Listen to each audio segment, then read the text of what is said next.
Hi, welcome to the Best Picture Podcast, episode 2, with TJ Miller. Here we go. I'm excited. I'm sorry it took so long for us. I think it's been like 2 months since we Check. But for those 2 months, basically the better part of 2 months, I was on the mostly Europe world tour. So I was just kind of everywhere, and the time zones were 2, and it was a show every single night, basically. So now I'm back, chilled out, and ready to kind of get back to the weekly. Now, I want to talk about, you saw, we ended the last episode of Mutiny on the Bounty, and you watched it afterwards, Mutiny on the Bounty. I did. I really did. What'd you think? I think it's like, On the Waterfront or something. It's just amazing. It's like a perfect movie. I mean, that's why but it reminds me of kind of that era and what made those movies great, which was a certain kind of acting, I think, and a certain level of like almost over the top dramatic events and reactions and all that stuff. But it wasn't over the top, and the acting isn't too much. It's a style. Yeah. And I love that style because I love movies from the 40s and 50s and the 30s. And so, I thought that it sort of had that ring to it. But it's fun, and you don't see a lot of like swashbuckling movies. You know what I watched today, though, that had a little swashbuckling is Kate wanted to watch Labyrinth, but she always wants to watch. Whenever I'm kind of, what movie do you want to watch? Labyrinth. And I'm like, dude, we can't like see that. It's very cute that she watches that every month, but it's a little too much if she wants to watch it like once a week, averaging. Yeah. So I can't do that. So I put on for her The Princess Bride. Wait, she told me she's seen it before. Yes. Okay. Yeah, of course. I mean, Labyrinth, she's seen 1,000 times. She's seen Princess Bride. It's amazing. And so I put that on for her, and of course she fucking fell asleep because she's so hungover from our escapades last night. But I was on my phone for part of it, but I kind of watched it all the way through. And it really is one of those movies where each scene is like the best scene you've ever seen in cinema. It's just, and you think, okay, well, the next scene isn't going to be, and maybe you remember certain scenes as not that funny, but they're all funny. They're all great. Yeah. And they're all so unique. Then I started reading articles about it afterwards, and it has Rocky Horror Picture Show level cult status, and they do the quote alongs and the like the sing along. They kind of do all that. But I think it's such a brilliant movie, and I think it's going to be one of those ones that you appreciate more as you age. I'll tell you, Christopher Guest in that movie is I didn't even know it's him. He's so good at being at evil. And you're like, how? It must be his choice. He must have turned down movies because he's amazing at playing this bad guy. And he can play anything. Maybe one of the greatest actors alive, and he doesn't want to work. Well, yeah, exactly. But the other thing is, I think I read an article with him, like an interview, and it was so fascinating. And first of all, he won't talk about if his wife is a hermaphrodite. That's like a thing you can never ask about, which I respect. And I'm glad he like says that at the beginning of interviews. If he has any questions about my wife, I'm going to walk out the door. But he kind of seemed like he's a dude who's like, I want to hang out with my wife. And I don't know if he has a family or anything. But of course, he, well, no, actually, it's Harry Shearer who's on The Simpsons, right? Harry Shearer. So I don't know. Look, maybe he made enough money. His wife makes a lot of money too. Maybe he made enough money with like Spinal Tap and stuff, because all that shit came out just as VHS, and not exactly, but there were a lot of residuals to be made. Spinal Tap made more money in the theater than did well on VHS. That's where he got me. Yeah, and that's in some ways, especially with VHS in the beginning of DVDs, that was where you got all your fucking money. Yeah. They'd pay you $100,000 or something. That's why nobody makes money now, and that's why it's terrible. It's ridiculous because there's no DVD sales. But I was gonna say, because to get us back to the Best Picture shit, is you said Mutiny Bounty, and then my father. You're talking about a certain acting style. So we saw Grand Hotel the last time. We didn't know much about it. Turns out it was John Barrymore. Lionel Barrymore is in the movie, but that scene is John Barrymore. And my father, I asked my mother, I go, did Dad like Grand Hotel? Because he never showed me Grand Hotel. Yeah. And we were like, oh, he mostly showed you like the raucous comedies, Marx Brothers, Laurel and Hardy's, and Abbott Costello's, and but the heady comedies he didn't show me. So, the ones in the '80s he did. But he said my father, they had a screening of it. So my father and mother went to see Grand Hotel, like in the past 20 years or so, and somebody in the audience laughed at the bad acting. And my father said, "Shut the fuck up," Perfect. Which made me laugh so hard. This is not like that. But he got so mad, and somebody like that's the way they acted back then in movies. So just fucking adjust. You gotta laugh. Like, why would you go see this movie and then laugh? But it really upset my father. I love that. I mean, my theory on that, and I think it's pretty spot on, is that as we left, silent film had to be theatrical, and also is coming from theater. I mean, actors had never been on film, so it was almost impossible for them to I feel like Chaplin was one of the only people who knew how small he could be in his films, and that's because he directed and edited and wrote it. It took him some time. I'm reading the book on Fatty Arbuckle right now. And Charlie Chaplin comes in. The first time that he played the tramp, he was wearing Fatty Arbuckle's pants. He made the character. Really? He made the character in the dressing room. They all had to share a dressing room, and he just put together pieces of everybody's regular clothes and put Fatty Arbuckle's pants on. But even like Arbuckle, kept looking to the audience, like, hey, kept looking at the camera because it wasn't. They were so used to playing on stage, Yeah, exactly. And also you didn't have any words during the acting, because they weren't able to really speak, and you try to use as little as possible. But then, as we all know, when we transitioned into talkies, only some people made it, like W.C. Fields made it because his voice is so funny. Buster Keaton did not. Yeah, Buster Keaton did not. Chaplin did not. A great story about Buster Keaton. Buster Keaton had to take a huge. He lost his whole career when sound came in. So he became a gag man for other people's movies. Like he would write jokes, and so in Limelight, Charlie Chaplin's movie, he gives Buster Keaton a part. So there's a scene where Chaplin's dead, and Buster Keaton and other people are standing behind him, and Buster Keaton is whispering under his breath the camera shot to Charlie Chaplin. He goes, "Okay, it's coming in now. It's getting you. It's tight on your face." That's how nice a person Buster Keaton was. He lost the war, but still helped the guy who won. That's a great person. You know what I mean?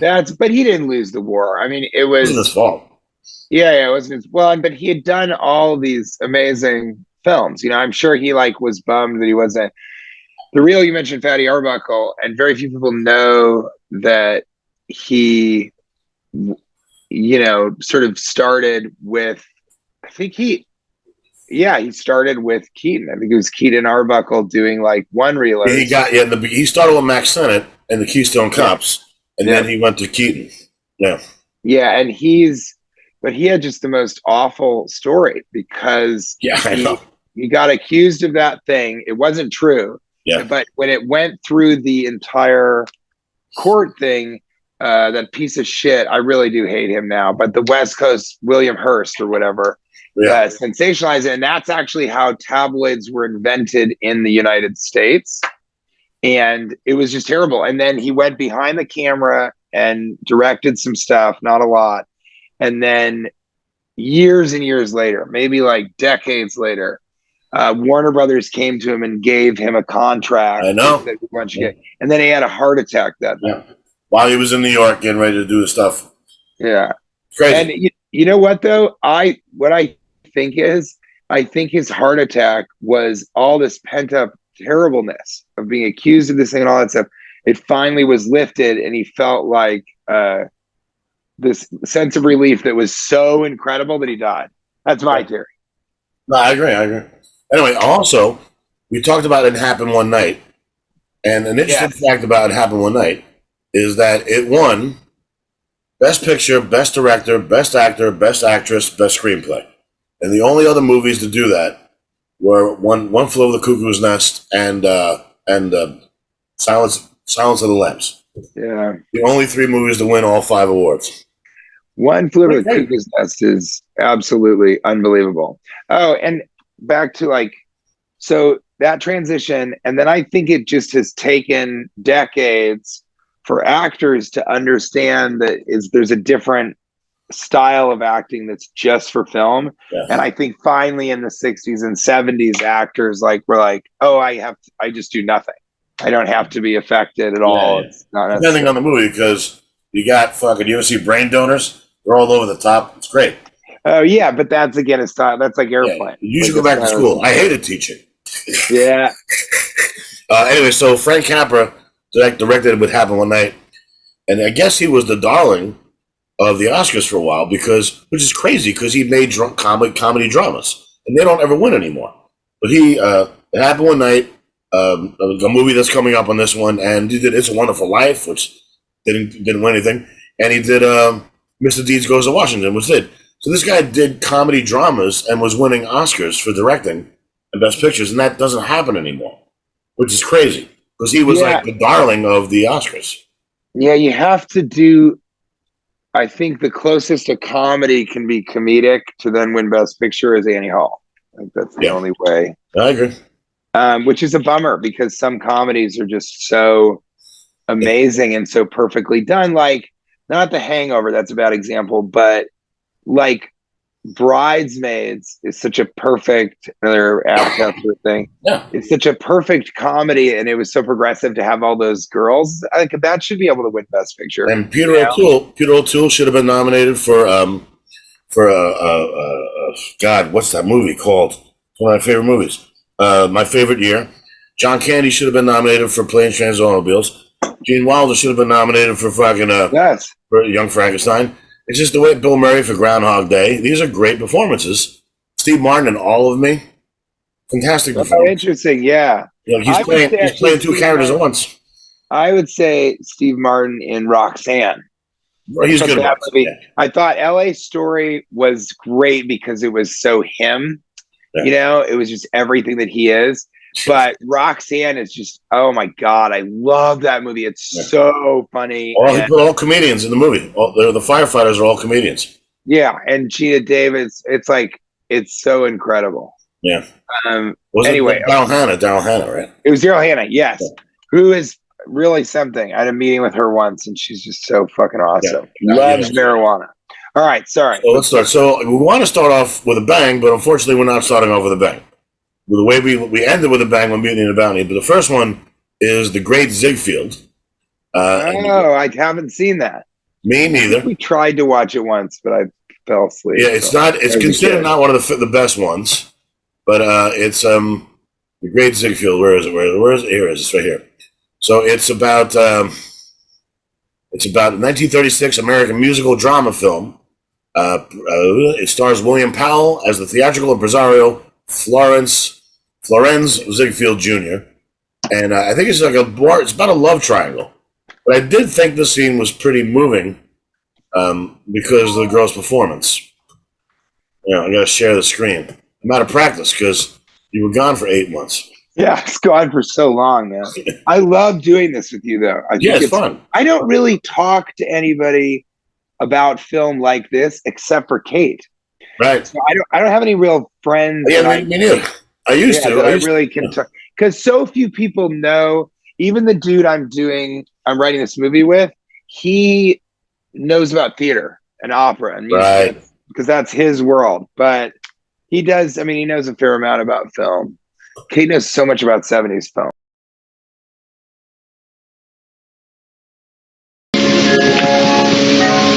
Mary. Oui, madame. Call his office. I will congratulate him. Oui, madame. Hello? Brian, 3093, please. I should look away. Oui, madame. I should. Mr. Ziegfeld, please. Miss Anna Hell speaking. No, Mary. Hang up. I cannot speak with him today. Mr. Ziegfeld? He's on the telephone, madame.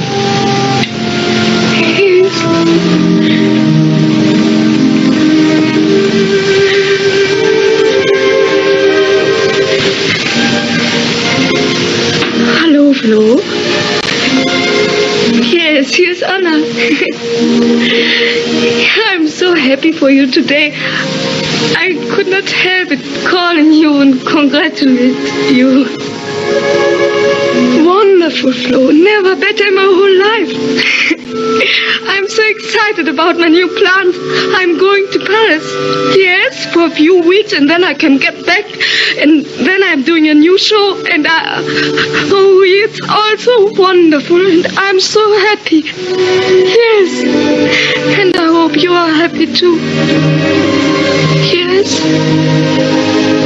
Oh, I'm so glad for you, Flo. It sounds funny for ex-husband and ex-wife to tell each other how happy they are with.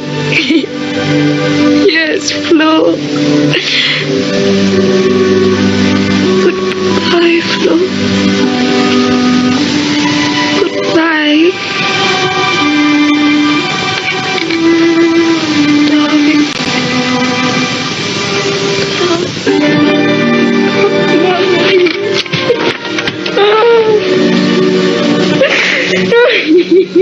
Mon pauvre petit.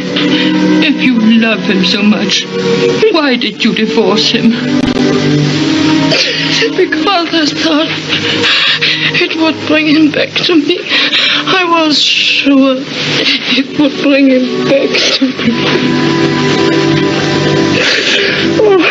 me. Talk about having to readjust. You know, in the beginning, you're watching her and you're just like, whoa, take it easy. You know? Yeah. It's like, you know, it's a lot. But then you sort of, you just readjust and you go, okay, this is kind of her contextually. This is how she's acting. And you're right. It's really good. And it's so weird, that change. It's very like, forget the reference, but it's like it's very multiple personalities, you know? See, as somebody I've lost the two people that I've loved, the two women I loved. I didn't end up with them. So I will tell them to their face how sad they made me. So to have this woman lie to save face is powerful. And then the part where she says goodbye and realizes that's the last time she's ever going to talk to him, that's rough. Yeah, I think, you know, I haven't seen the entire movie, although I'm going to watch it tonight. Yeah, at one point. I'm doing this in the wrong order. But Kate that's a movie that I think Kate could get into because she can do that readjustment. I mean, it ends up being really great acting. And so I think overall, if anything, maybe critics or whatever are looking back, you kind of think, well, this is a bit much. But again, you know, contextually at that time, you know, they might have been like, wow, this is some powerful performances, but it's not at all over the top. Was that moment where she's like, goodbye. Like she realizes she's never going to speak to him again. That hit me. It didn't hit me the first time I saw it. That hit really? me. Yeah, I think it's, what I liked about it was that switch in, kind of going, I can't. And then as soon as she gets on, she becomes almost robotic. Yeah, she's like just pretending to be happy when meanwhile she's crying to us. Yeah. They never cut to, the interesting choice is they never cut to, whatever his name is, is it William Powell or is it, who did I say it was? I'm not sure. William Powell. They never cut to William Powell to show his side of the conversation. It's all. Well, he was drunk. They couldn't do it. He was shit faced. Yeah. But it's a powerful statement to say this is about her. It's not about him. This best part's about her. Even though the movie's about him, this is her breaking apart and losing. She must have been so psyched to get that monologue. I mean, that's an actress's wet dream. But she is the whole thing, and we don't really care what he's doing or how he feels on the other end. Yeah, and I thought it was really good to stay, but I thought it was really, really good to stay with her. Yeah. I mean, people just don't mention it. It's like nowadays when you talk about Best Picture, if it's somebody that you know really well, then they'll be able to mention, Best Pictures from the 60s and 70s, who if they know film well, and it kind of goes back. But if somebody, really knows about movies and they've seen Wings, for instance. Yeah. But no one has ever said to me, you should watch The Great Ziegfeld. That's never come up. Life. Never come up ever. The only time I've seen it was I was walking to the Kodak Theater and I'd look up and see all the best pictures. The Great Ziegfeld. I don't know anything about it. My father never talked about it. Might not even be a great movie, but I like that one part. You know? That's true. I am going to watch that one though. Yeah, I think it is weird that nobody ever mentions it because people have mentioned almost every other best picture. Yeah, maybe it's a bad year too. There's always that. Like there are years when no incredible great movies come out. Well, actually, they did the best director that year went to Frank Capra for Mr. Deeds Goes to Town, and Mr. Deeds Goes to Town was nominated, and it didn't win. And also the story of Louis Pasteur, I think, my guess is Emily, what's his name, won for that, because he always won, Paul Mooney. And then also Romeo and Juliet came out that year, and A Tale of Two Cities. So, Great Ziegfeld must have something to beat those other four, especially Mr. Deeds Goes to Town. Yeah, because that's a great film. But right, everybody knows that one, and nobody knows The Great Ziegfeld. Interesting. Well, it's good. It's another one that's like, you got to watch it. You have to see every single one. Yeah. So the next movie is The Life of Emile Zola, which I knew nothing about, and it was on Turner Classic Movies, so I taped it and watched it. And it's interesting because it's the guy Paul Mooney who won for everything. Like, he was the original non-funny Tom Hanks. You know what I mean?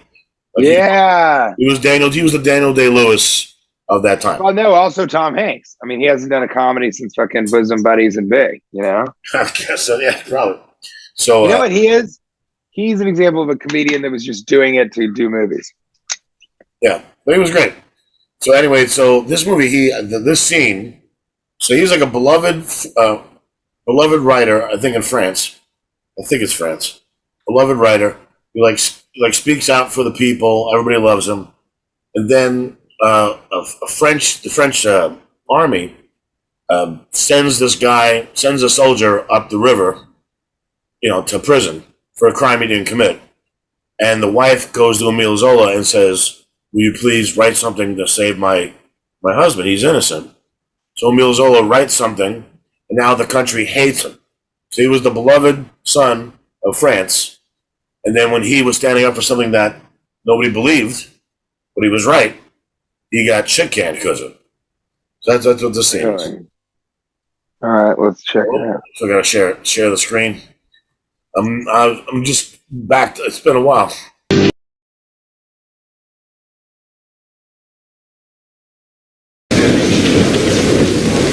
Emile Zola, the jury has found you guilty. You are hereby sentenced to 1 year's imprisonment and 3,000 francs fine.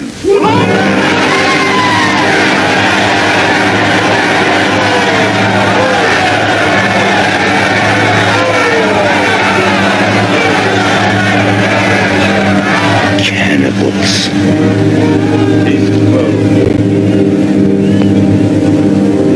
Once before, the centuries reversed the judgment.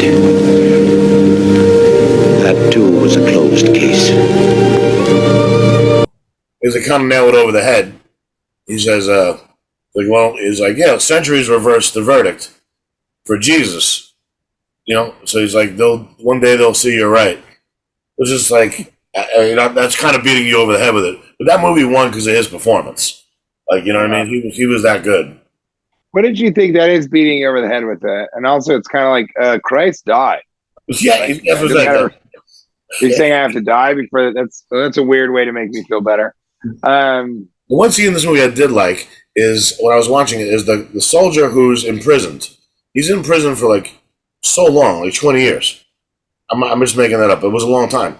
So when he gets freed at the end of the movie, he leaves the prison cell and then runs back inside the cell because he's scared to leave the cell. Oh wow! So he's been, and it's got nothing to do with the movie, but it's that one little scene that he's now like, what's that Abraham Lincoln quote that you become used to the chains that hold you down. So he's craving being in the cell again. It's crazy. That's it. It's got nothing to do with the movie. It's like 3 seconds long, but that hit me.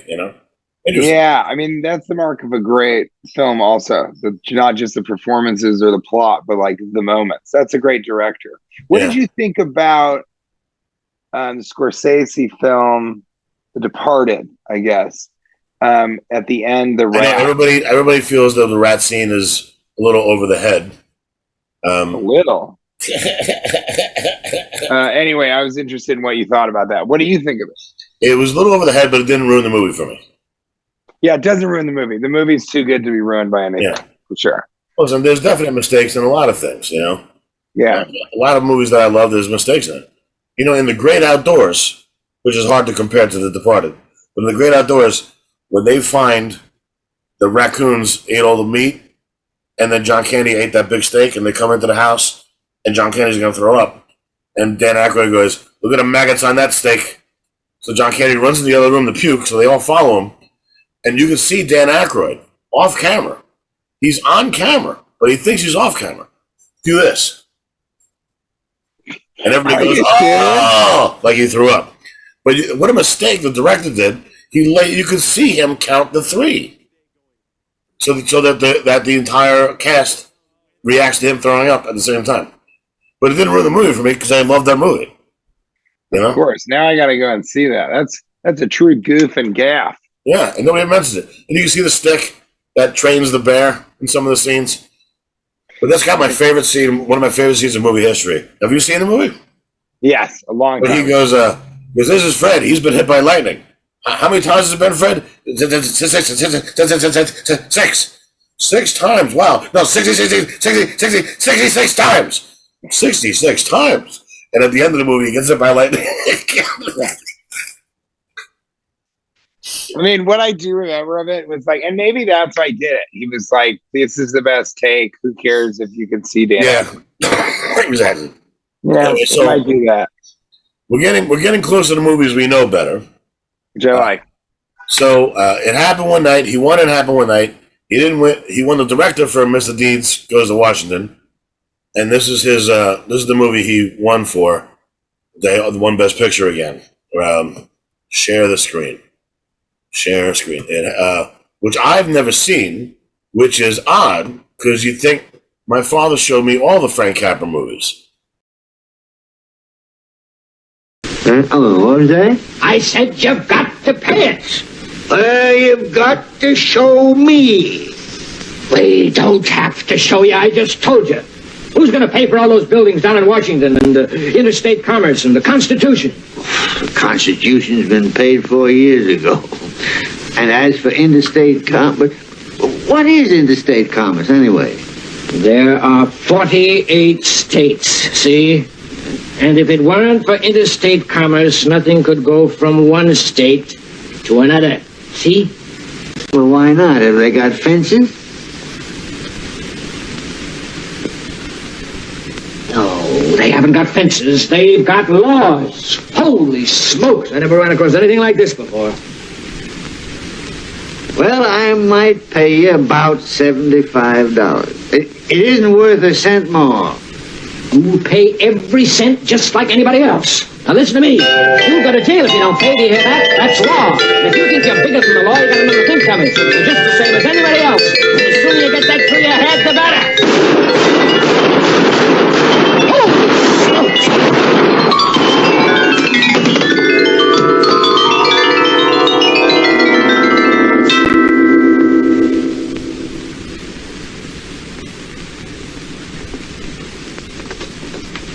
My father makes fireworks in the cellar. Oh. How'd that sound to you? Pretty good. Thanks. That's great. That's very Frank Capra. You know? Yeah. That type of comedy. That's so funny, dude. Yeah, and you know what else? It's like that's why he could win. I'm just writing stuff down.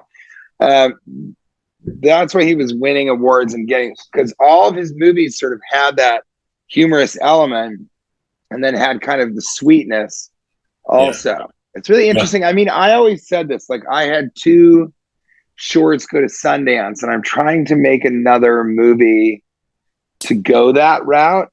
Right. And the 2 shorts that I did worked because I they were what I like to call comedies of substance.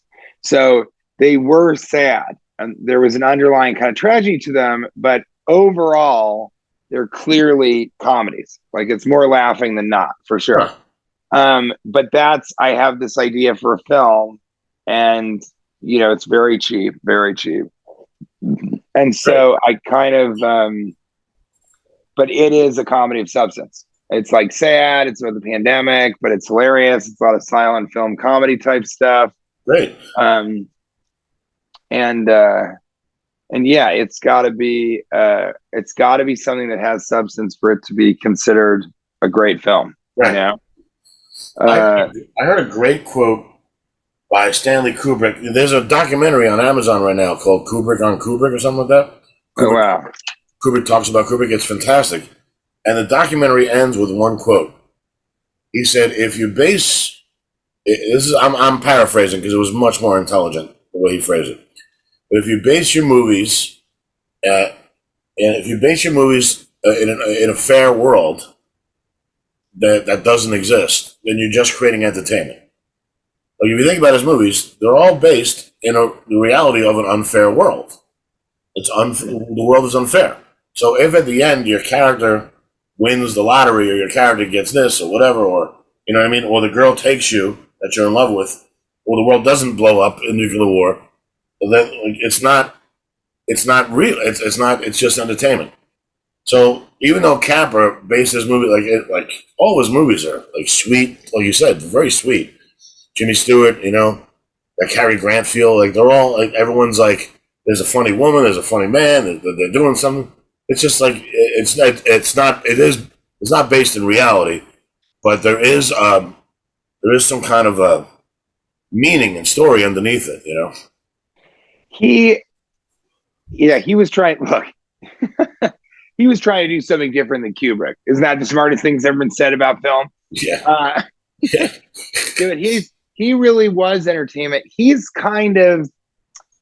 That's why I think Spielberg might be the greatest filmmaker that ever lived. I agree. But he's a popcorn movie director. So he's Spielberg when it comes to blockbusters and stuff. And then Spielberg obviously changed. But I feel that Capra just has the style that I love because it's so like, and obviously I love movies like this, but like, it's more the emoji movie than Big Hero 6. Yeah. And so I prefer Disney where, somebody dies in the first, 10 minutes in terms of the type of film that I want to make and that I like, and then like I'm attracted to. Yeah. I really appreciate and love the emoji movie because you sort of in film, you have to have both. Otherwise you're not using the medium correctly. Right. Yeah, I definitely agree with that. My brother and I were watching Jaws the other day. Jaws is a movie. If it's on, I'm going to watch it to the end before I know it. And I'm not going to spend. If we're going to do the Best Picture podcast, we should do one episode based on Jaws. So I don't think we should talk about it here. But here's my example of why Spielberg is the best director of all time. The shark's out there. Quint has the harpoon gun and says to Dreyfus, attach the line to the barrel. Dreyfus runs inside to get his little remote control blinky light so he could track the shark. So then Quint turns around. Dreyfus isn't there, and he goes, "What's his name? What's the character's name? Hooper, where are you, Hooper?" And in that shot, like most directors would show him a close up of him yelling "Hooper," and then Hooper inside getting the remote control. But what Spielberg does is he shows the dangling keychain on the barrel in the foreground. So Quint's here, and the dangling keychain's here, and he goes, "Hooper, where are you?" So we see that this is what Quint is mad about. That there's nothing on the keychain, and he's trying to shoot. That's a great director to tell 5 sentences in 1 2-second shot. That's why I think Spielberg is the best. It's like stuff like that. It's just so simple when you see it, but how you don't think of that when you're directing, or you don't think of that when another director doesn't think of that. To show the keychain being empty is the reason Quint is mad. And to have that in the same shot with Quint yelling, so that you're audience member, you realize why he's mad. And most times you just go right to his face, Right. I think Yeah, I think he's just so good at, like we were saying, moments, and I mean it's in the plot, but that line where he comes up because he lit off the fireworks and goes, "How'd that sound?" Yeah. I mean that's a moment. That's not a part of the the script or the scene or any of that sort of stuff. It's just a really funny moment, and if you get enough of those, you've got a really great film. Yeah. When the old lady puts the picture back up, that's a great detail. Like this happens. Yeah, that's great. That's this happens all the time in our crazy house. Yeah, that's the funniest part of that scene, is that she just goes over and puts it back up without even thinking about it. Yeah. So that's Capra through and through, I think. Yeah, and I don't think he directed. My favorite movie of that style is Arsenic and Old Lace. I don't think he directed. I don't think he directed that. But man, does that feel like one of his movies? Like it just great. I saw that as a play. It was amazing. I played Teddy Roosevelt in the school play. Really? Yeah, and I fucking made up a lot of stuff. I just ad-libbed a lot, and it was a lot of fun. But it was a great time. Anyway, so here's the big one. Here's the big one.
I think that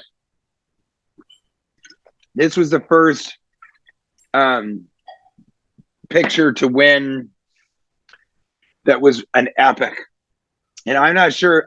This is not the first epic. I mean, Douglas Fairbanks and you had that one with the World War I. They came back from World War I. They were screaming in the screaming in the streets. It was like the cavalcade. That was kind of the first epic, but this was probably the first well done epic. Exactly. And so then you kind of realize that the epic doesn't have to be just spectacle, where people are like, oh my God, this is the craziest, biggest movie. It can kind of contain a smaller, really human story. Yeah. And also tell, and so I think this did that. This is the first one that was like, it's an epic, but it was both about this huge thing, and then it was a very small story about a love story about this. Yeah. And so I think later Lawrence of Arabia won, right? Yeah. I think, and so I think later that actually became, I mean, I don't know what she's, but Saving Private Ryan and Schindler's List, and every reference I do is Spielberg. I'm kidding. So I kind of, I think what ends up being really impressive is if you can make a movie at that scale and still achieve what takes other directors to only use 4 locations to do. Yeah. And so we haven't watched it in the longest time, but I want to watch When Harry Met Sally with Kate. Yeah. That's kind of the next movie I want to watch. And that's like one of the most amazing love stories of all time. It's such a fucking good movie. But if you're able to do something like that, and that's a comedy, but if you're able to do something like that in the midst of an epic, and you're able to like have hundreds of extras and explosions and all these things. That's what I was going to say. Like, that's so impressive. First of all, like how many, like they didn't have, like you couldn't draw people back then. No. They had to dress all those extras. They had to feed all those extras. That was probably an incredible day, and it's like, I would love to have been her to be the focus of that scene among 200, 300, 500 people. Like, and just watching me cross and the scene gets wider and wider, and you realize the devastation and the horror. Like, that's such a well pulled, because she's just coming through. There's a couple of guys being pulled off a truck, and then when you see what she sees at this traumatic, but almost she's looking for one guy. She's almost not noticing the damage, which is she's not taking it in at no, all.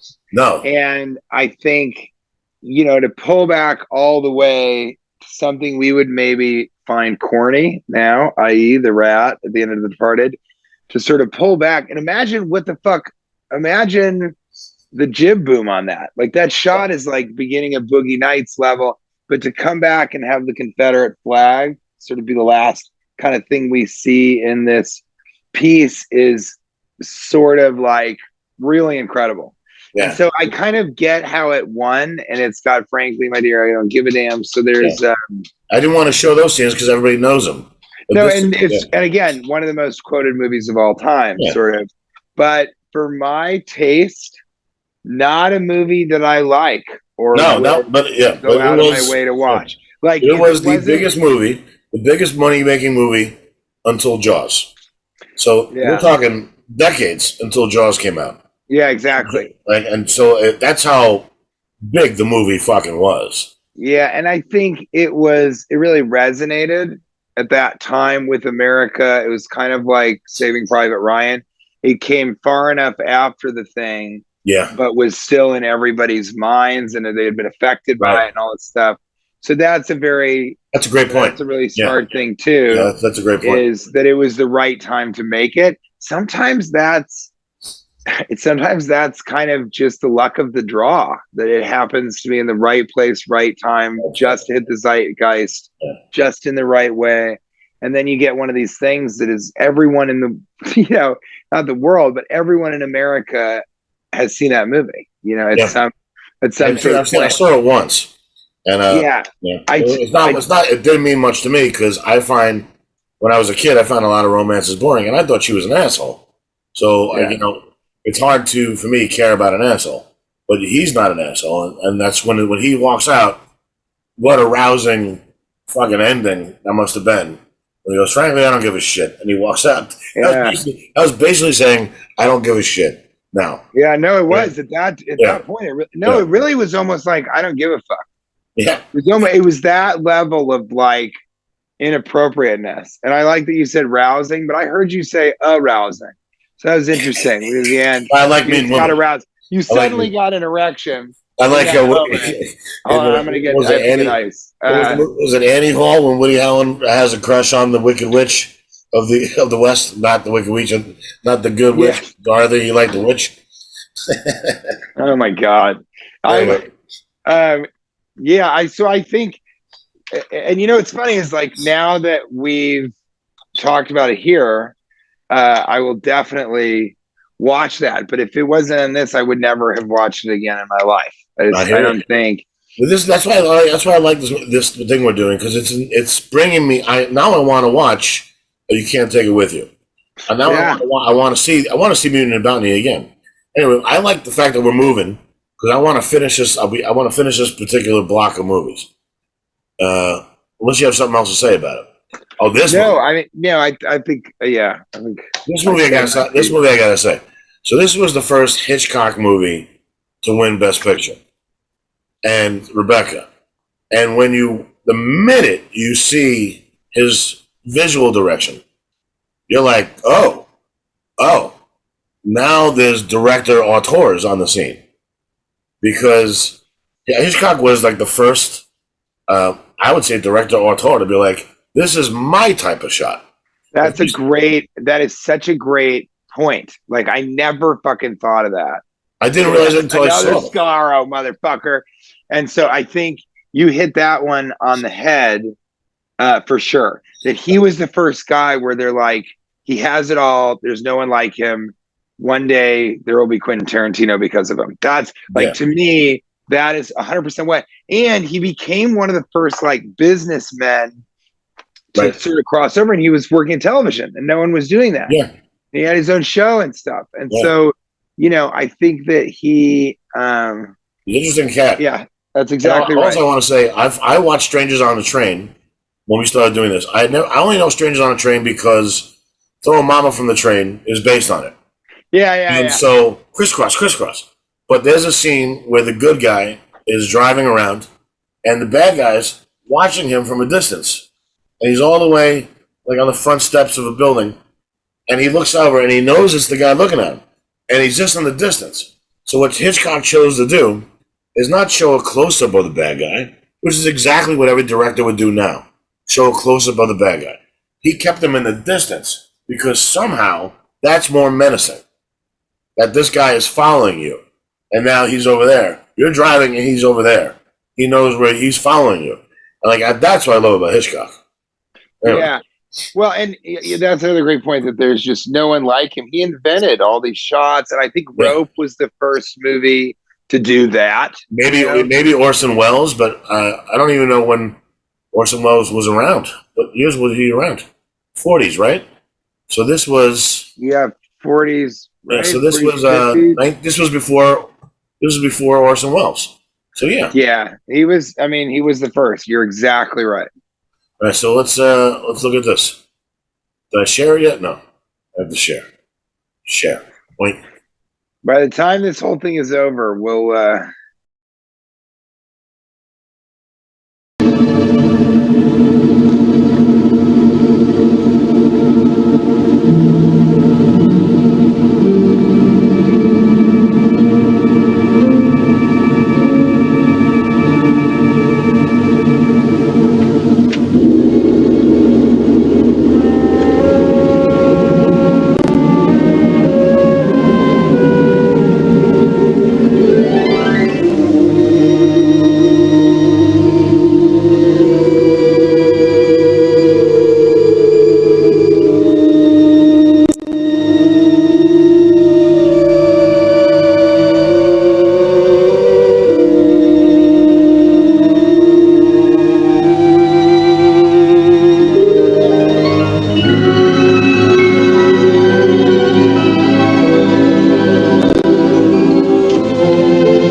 Anything, madam?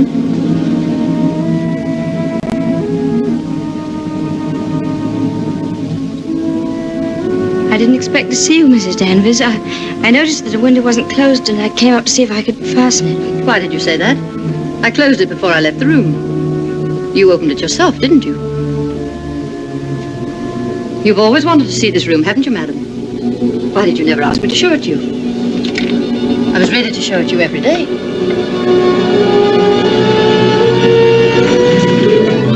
It's a lovely room, isn't it? Loveliest room you've ever seen. Everything is kept just as Mrs. De Winter liked it. Nothing has been altered since that last night. Come, I'll show you her dressing room. This is where I keep all her clothes. You would like to see them, wouldn't you?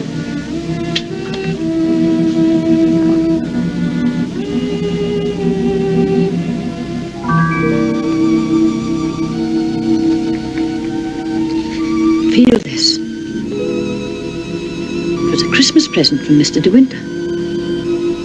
Basically, what's happening there is that this new bride is now seeing the old wife's room, and she's like overwhelmed with the fact that this maid is like showing her this is how much he loved her. You know what I mean? By running that fur coat on him. This is how much your husband loved his ex. Like it's intense. It's an intense scene.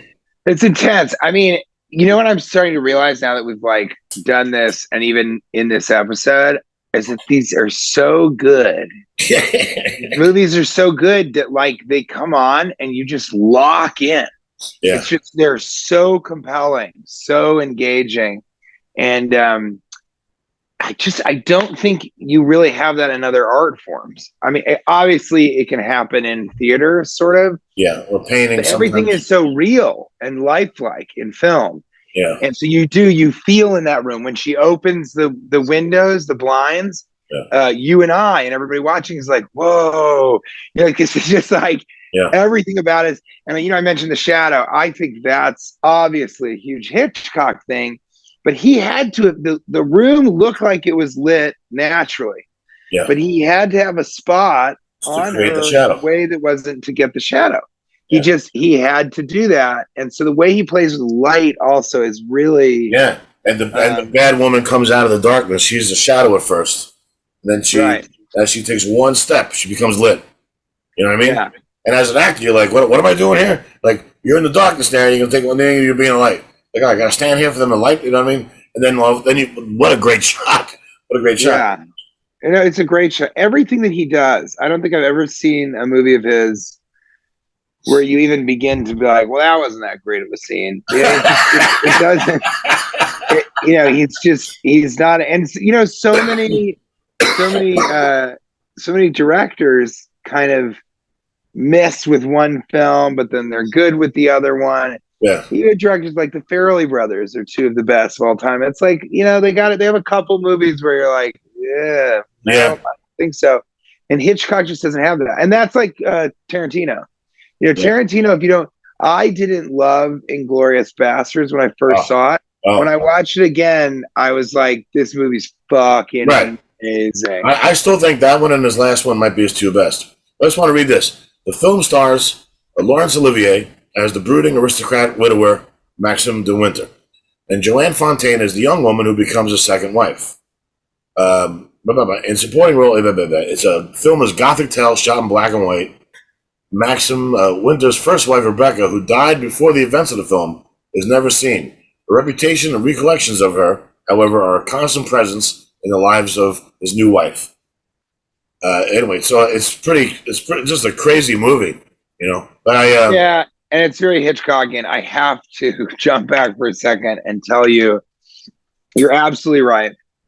Inglourious Basterds and Once Upon a Time in Hollywood are his two best films I think it's by far. Yeah. Yes, because Pulp Fiction was an example of what he could do. Yeah. Inglourious Basterds was really the beginning of who he has become, which is a filmmaker who does revisionist history. Yeah. And so Once Upon a Time in Hollywood is the paragon, the like platonic form of revisionist history for him, and it's a love letter cinema. I'll tell you. And so it was Inglourious Basterds, but it was his first foray into it. And because he chose Once Upon a Time, I knew, because the movie Inglourious Basterds opens with that line. So because he chose that as the beginning of his title for the second movie, I was like, I think he's going to revise the murder at the end, the Sharon Tate. So, and I knew it was coming, but he still fooled me anyway. But he did some kind of trick that I forgot, or he led me to believe he wasn't going to do the ending. Well, because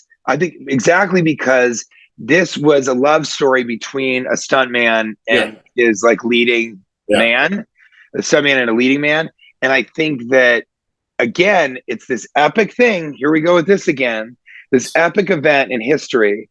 Like, it's almost at the level of a war or something, because it's so horrifying and with most famous serial killer and all that. But he told a very heartwarming, very human love story in the center of it. And I think that that's fucking amazing. And I love that movie. Was one of the greatest movie experiences of my life by far, because it was in a huge cinema, an old cinema in the East Village, and I knew nothing about it. All I knew was it was Tarantino. I told somebody to shut the fuck up in the movie myself. I love that. It was like four guys. There's four guys in their 40s with beers, cheering and talking. And I was like, well, I have a low voice. If I make my voice even lower, it'll scare them. So I was like, shut the fuck up! And they got really quiet. And it was a packed theater. Okay. But you know what I loved about that movie? This movie, there's three scenes. When people don't understand the movie, it bothers me. And I say, there's three scenes you got to understand. Al Pacino tells him, you're no longer the guy beating up guys. You're the guy getting beat up. And then the next scene is where basically he's saying, you're no longer a movie star.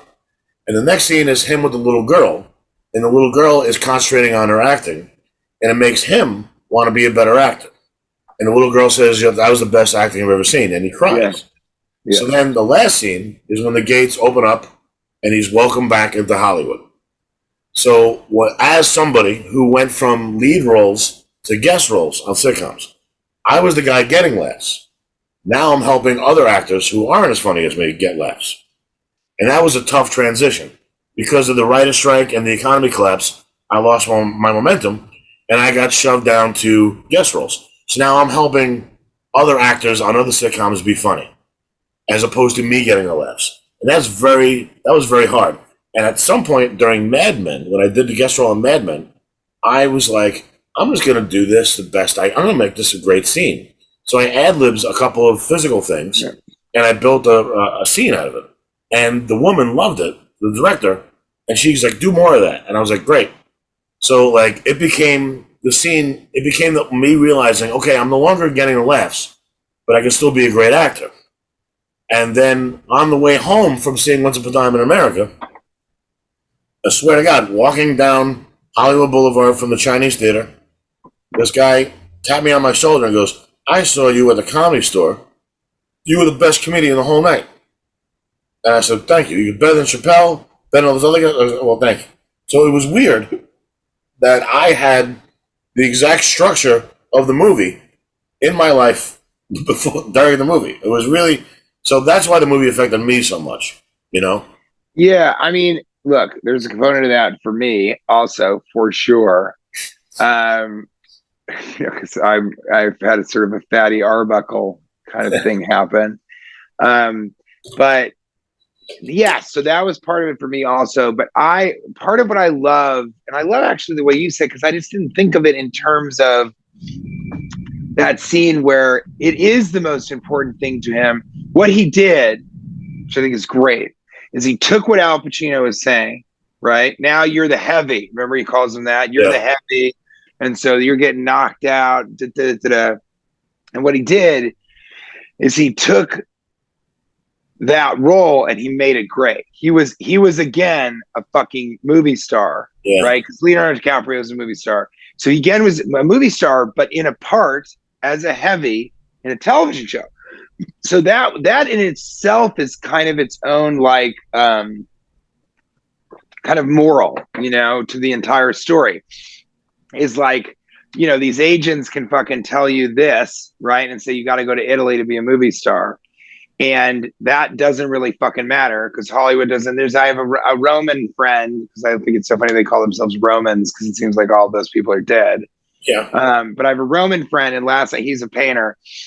Last night he was like, I tell young painters, don't think in terms of career.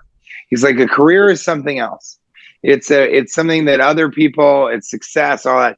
He says, I just don't talk about that. I talk about my journey, which I was like, that's a little kind of sound like a pussy there. But in Italian, I think that's kind of what it is. And it's like the agent, Al Pacino, is telling him your career is over, or you got to do this for your career. He got himself to a place, that scene when he's in the trailer and he's fucking throwing the alcohol out and he's like yelling. That's one of the funniest scenes in the history of film. It's so fucking funny. Really? It's so poignant.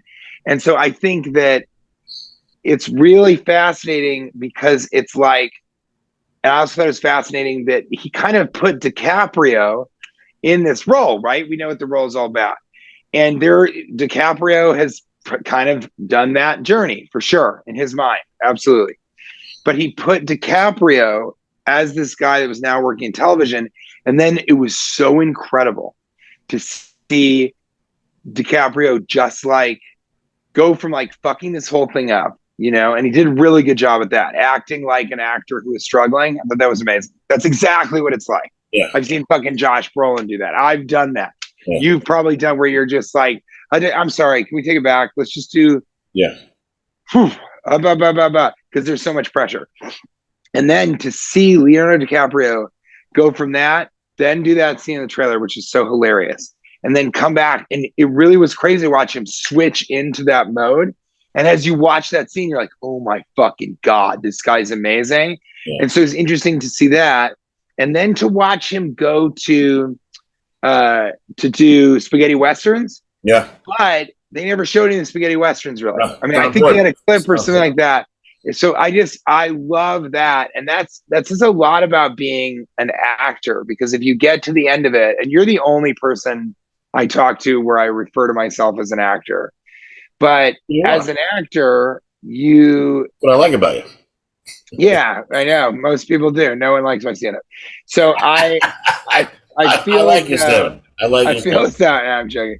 I feel as though as an actor, Hollywood wants you to focus on your career, and the right thing to do is focus on the acting.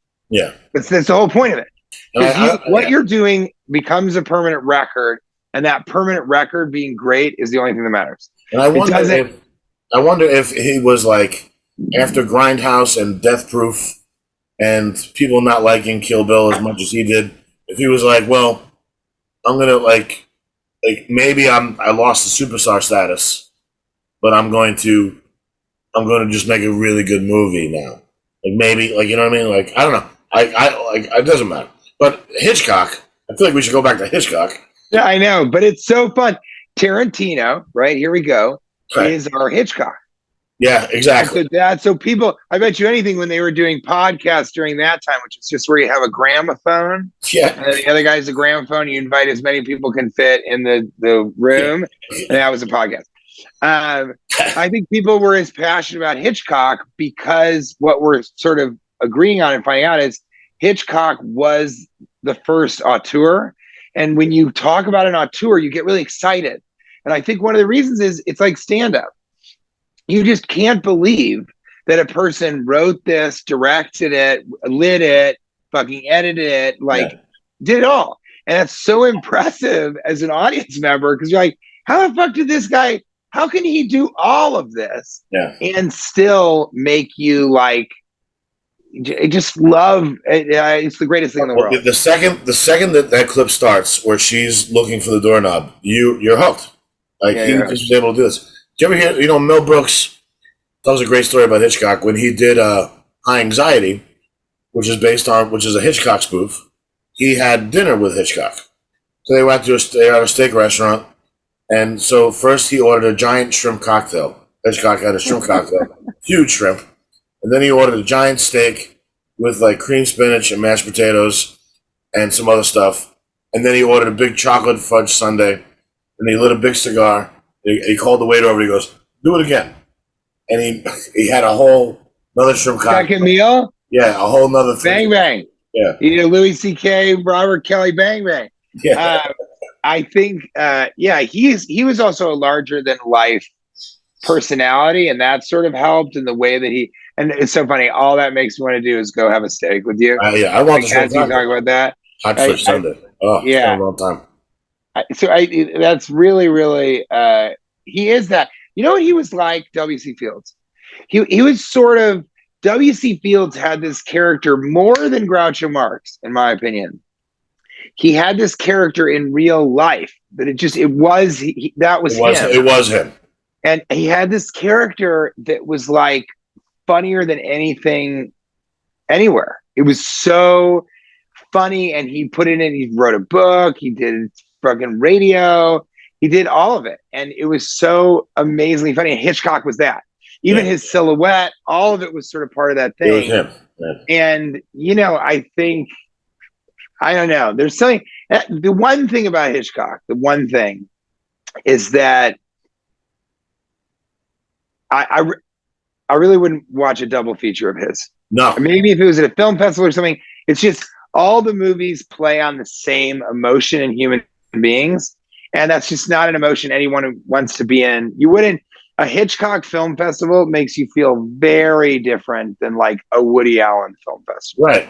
A Wes Anderson film festival. And I think for my money, it's just like, I don't watch a lot of horror films. I don't know why. Kate won't watch them at all. I like them. Which one? Foreign films? What's that? What should you want to watch? What? Horror films. Horror. Not like, and horror films. I don't watch a lot of, pornographic horror films. Just with the horror is sucking dicks and fucking and pegging. I think foreign. Yeah. No, I love foreign film. Oh my God, I love it. But it's just, in terms of cinema, that's just not really what I'm interested in. Do you like horror films? Do you like Nightmare on Elm Street? I like it when there's something else going on in them, like The Shining, or the first version of it, with the kids, the new one that came out, not when they're adults, but when they're kids. I like when there's something else going on, when there's a story and Stranger Things. Yeah, when there's just like a bunch of slashers out. Remember that movie with Anne Hathaway and somebody, and they're in their house, and there's just a slasher family outside their house for the first hour, and it's just your heart's beating fast. She's like, "Are they coming in? Are they not coming in?" Like, I don't like that. That's not like you're just scaring me for an hour and a half. I want more than that. Yeah, I mean, The Purge was that. The Purge I didn't really care for. Yeah. Really? I thought that was so fun and interesting, and Ethan Hawke is so great. Ethan Hawke's great. So good.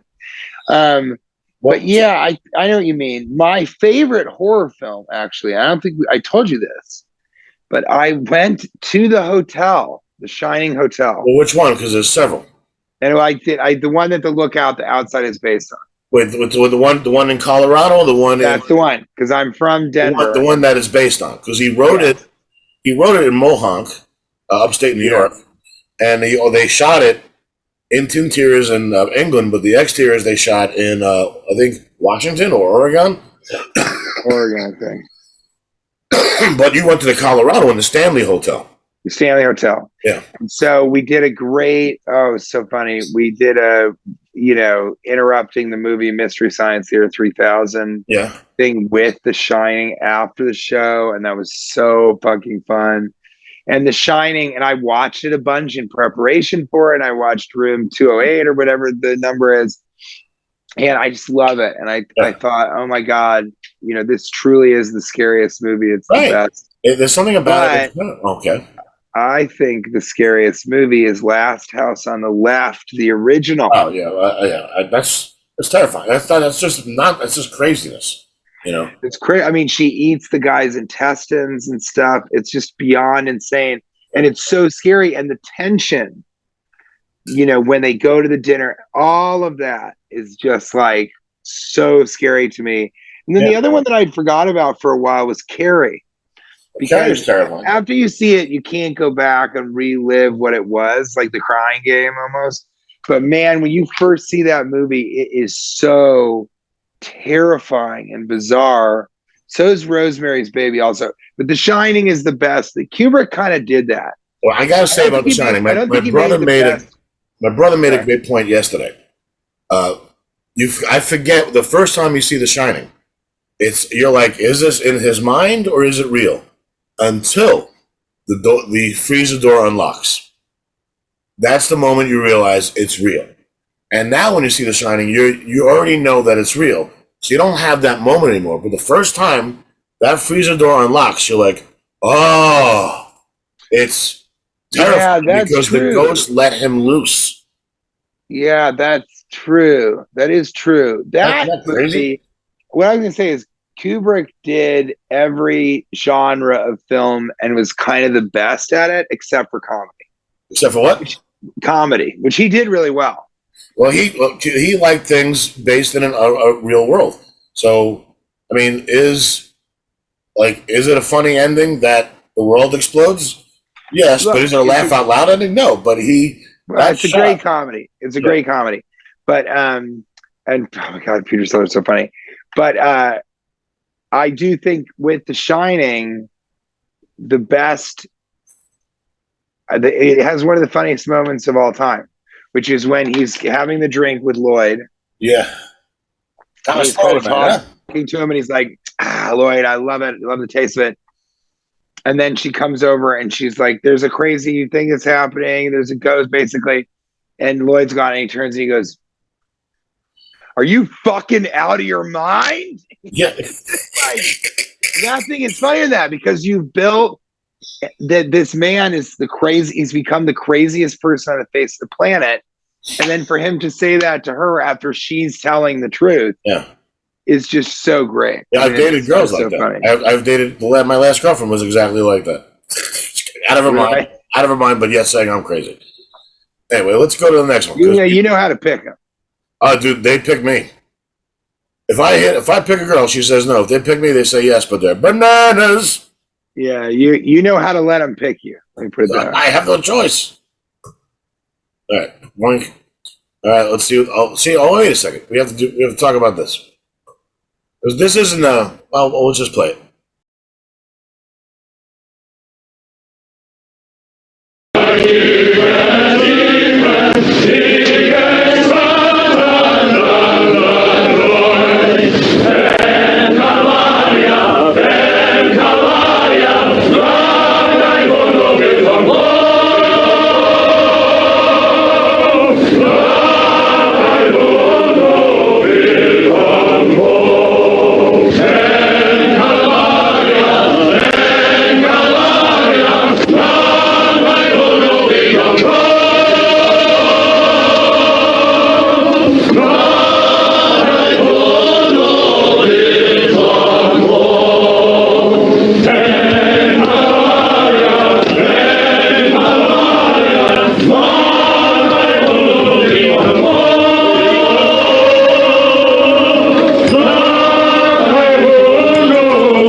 Now, all right, so first let's see what this is about. How Green Was My Valley? 1941 American drama film set in Wales about miners, directed by John Ford. Based on John Ford. Yeah, right. Based on the best-selling 1939 novel. But anyway, what I gotta say is, now you've seen, I'm sure, the Fabelmans. You know what's hilarious? I was just thinking about that. I don't know. I think about Steven Spielberg all the time when we're doing this. Yeah. But yeah, I was just thinking about how he must have been so bummed when he lost. Yeah, but you've seen it, right? Yeah, I love it. It has the last shot. It's the opposite of Scorsese. It has the best last shot. Yeah, exactly. I loved. See, the movie has several different things going on, but the movie plot line of it, the movie, like how he loves making movies, that's my favorite plot line.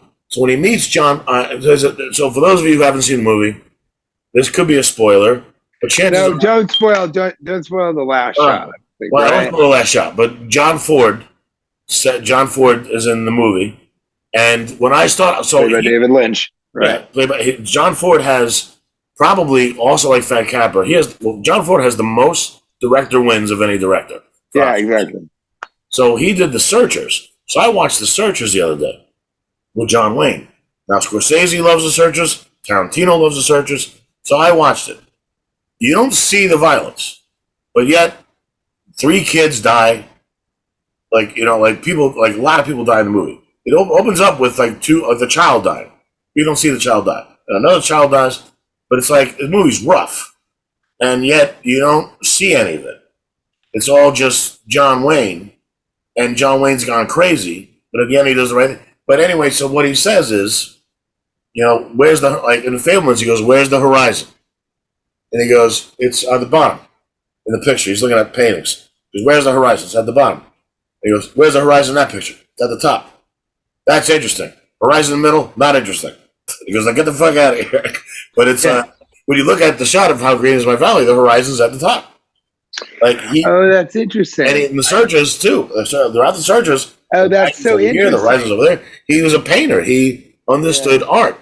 John Ford is this man's man who directed these emotional movies, but yet never talked about them. Never wanted to talk about emotions. Acted like he had no emotions. Acted like the movie wasn't about emotions. He just was able to cast it and shoot it and create an emotional reaction in you. I mean, he seems like an emotionless guy. Crazy. Right, he's famous for all these dude movies. Yeah. At that time, he was doing movies that you even look at the title and you go, well, that's for guys, kind of. Yeah. But I think, again, he's an example. And I mean, look at Steven Spielberg, put him in his fucking biopic. Autobiopic is it called? Who knows? And he, again, epic, with a very small story. I mean, that's the recipe for success, it feels like. Right. John Ford movies that he won for.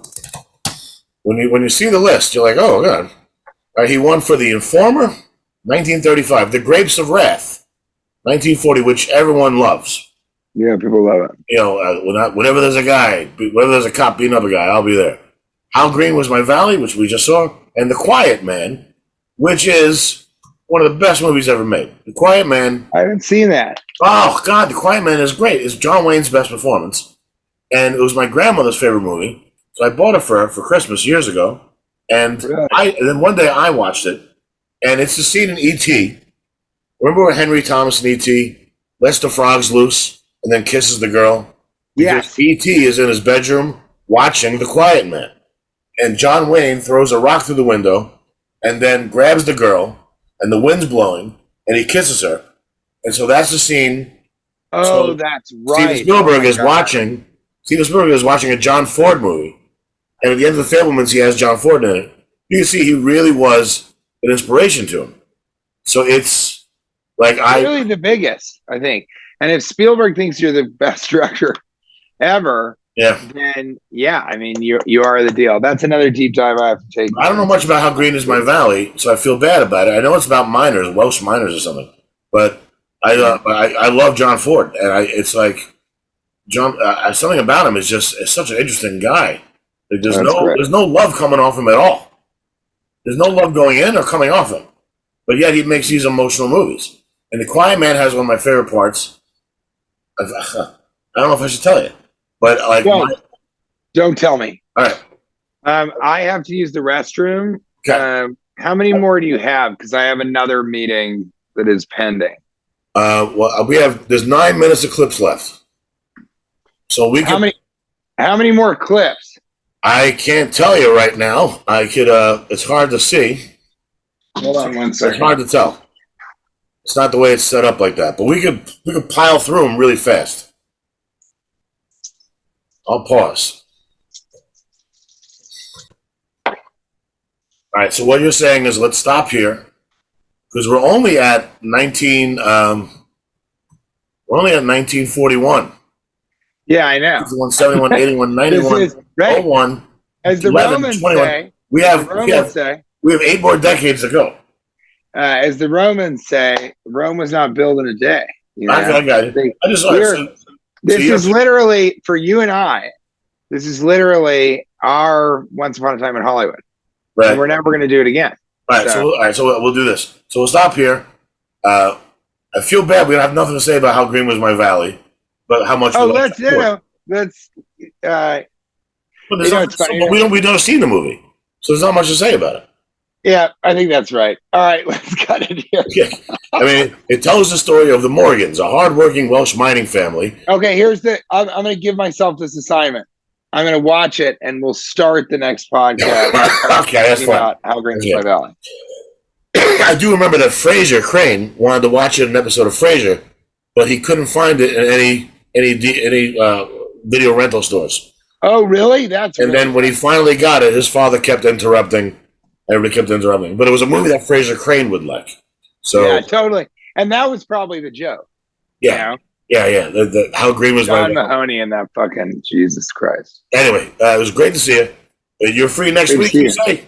Yeah, man. Here, look.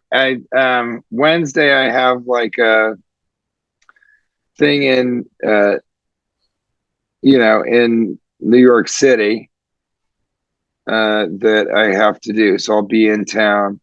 Right, so Wednesday, we could do it 1 p.m. or something, or 1:30. Wednesday 1 p.m. works great for me. I think 1 p.m. is the right 1 p.m. TJ. All right. Perfect. Day after 4th of July. Yeah, exactly. It was great seeing you. I'm glad you're back home. You're an intelligent, great guy. And I love talking to you about this shit. It's one of my favorite. This is one of my favorite things in the world. You know, I'm going to edit it. I'm going to edit it now and put it up later tonight. Okay, send me the link. Absolutely. You take care. Thank you, man. Good to see you. Good to see you. Merry Christmas. Merry Christmas. Thank you.